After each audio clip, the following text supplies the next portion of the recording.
Beleza, limpeza e ordem ocupam claramente um lugar especial entre as exigências culturais.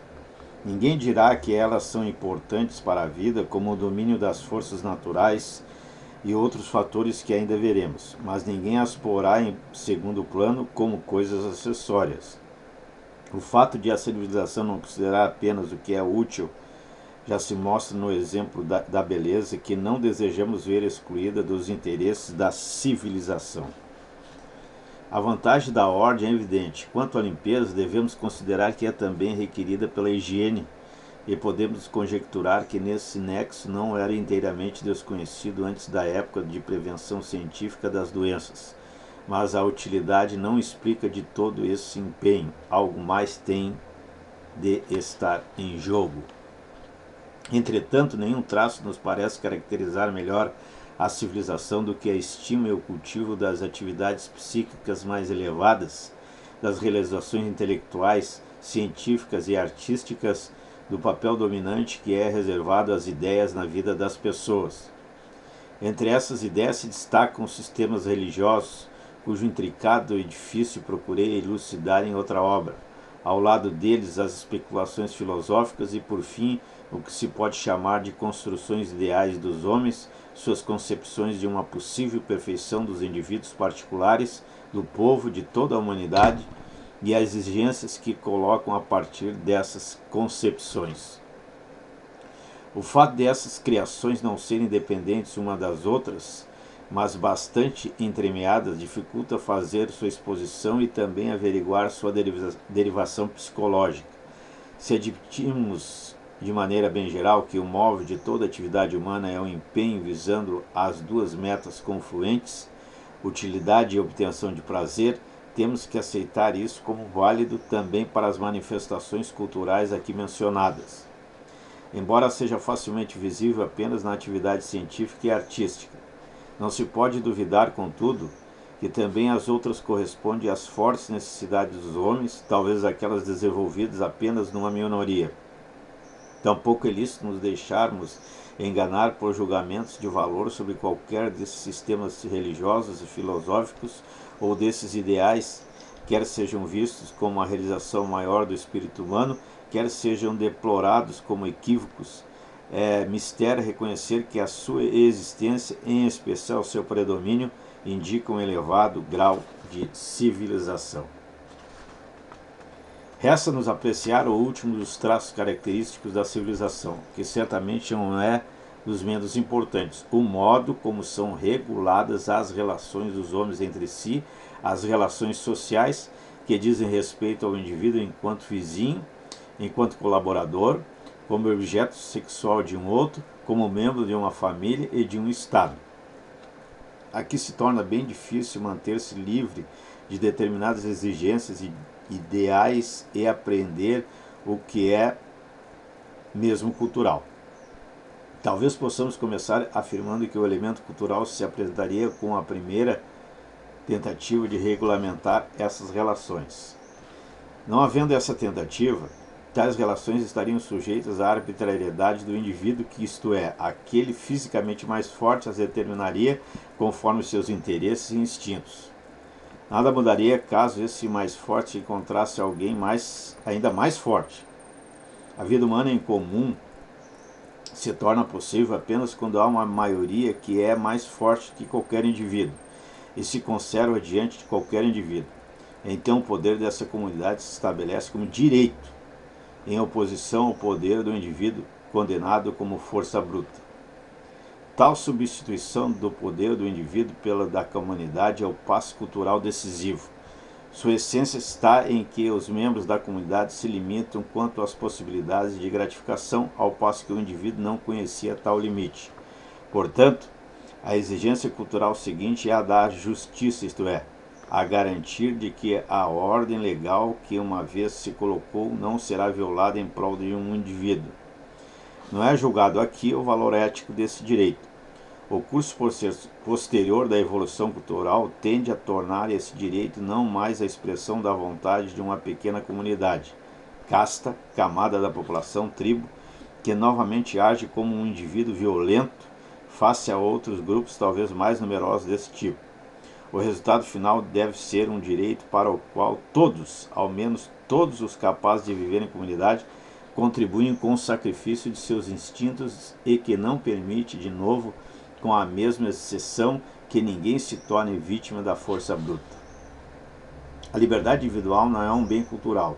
Ela era maior antes de qualquer civilização, mas geralmente era sem valor, porque o indivíduo mal tinha condições de defendê-la. Graças à evolução cultural, ela experimenta restrições, e a justiça pede que ninguém escape a elas.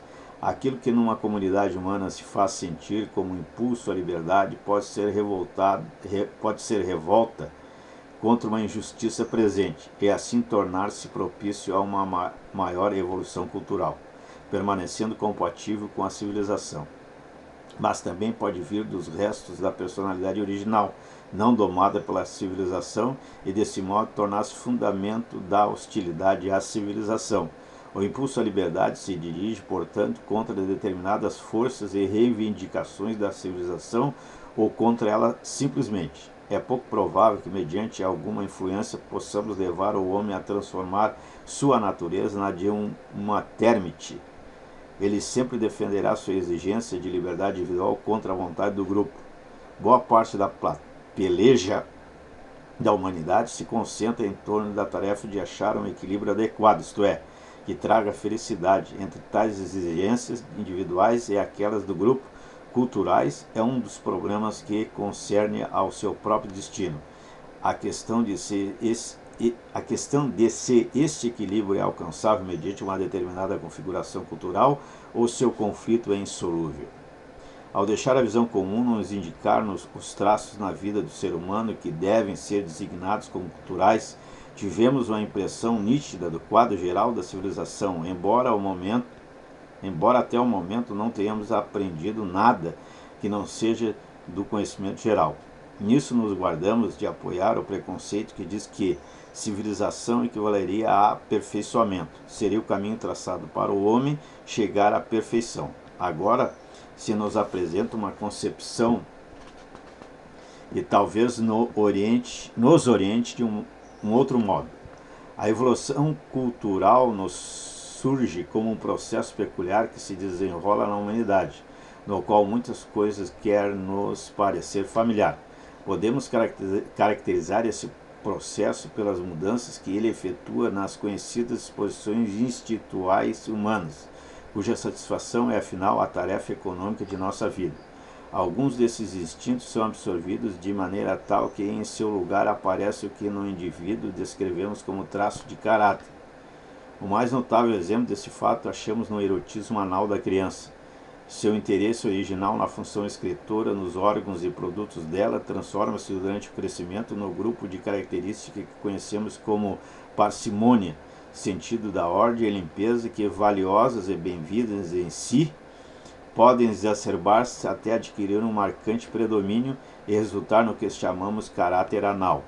Como isto sucede, não sabemos, mas não há dúvida quanto à justeza dessa compreensão. Ora, vimos que ordem e limpeza são exigências essenciais da civilização, embora sua necessidade para a vida não salte aos olhos, e tampouco sua adequação como fontes de prazer. Neste ponto, a semelhança entre o processo de civilização e o desenvolvimento libidinal do indivíduo tinha que de fazer-se evidente para nós. Outros instintos são levados a deslocar a situação em outras vias, as condições de sua satisfação, o que na maioria dos casos coincide com a nossa familiar sublimação das metas instintuais. Em outros se diferencia dela. A sublimação do instinto é um traço bastante saliente da evolução cultural. Ela torna possível que atividades psíquicas mais elevadas, científicas, artísticas, ideológicas tenham um papel tão significativo na vida civilizada. Cedendo à primeira impressão, seremos tentados a dizer que a sublimação é o destino imposto ao instinto pela civilização. É melhor refletirmos mais sobre isso. Porém, em terceiro lugar, enfim, e isso parece ser o mais importante, é impossível não ver em que medida a civilização é construída sobre a renúncia instintual, o quanto ela pressupõe justamente a não satisfação, supressão, repressão ou o que mais. de instintos poderosos. Essa frustração cultural domina o largo âmbito dos vínculos sociais entre os homens. Já sabemos que é a causa da hostilidade que todas as culturas têm de combater. Ela também colocará sérias exigências ao nosso trabalho científico. Aí teremos muito o que esclarecer. Não é fácil compreender como se torna possível privar um instinto de satisfação. É algo que tem seus perigos. Se não for compensado economicamente, pode-se esperar graves distúrbios. Porém, se quisermos saber que valor pode reivindicar nossa concepção do desenvolvimento cultural como um processo peculiar, comparável à maturação normal do indivíduo, teremos de atacar um outro problema, perguntando-nos acerca das influências a que esta evolução cultural deve sua origem, como nasceu e o que determinou seu curso.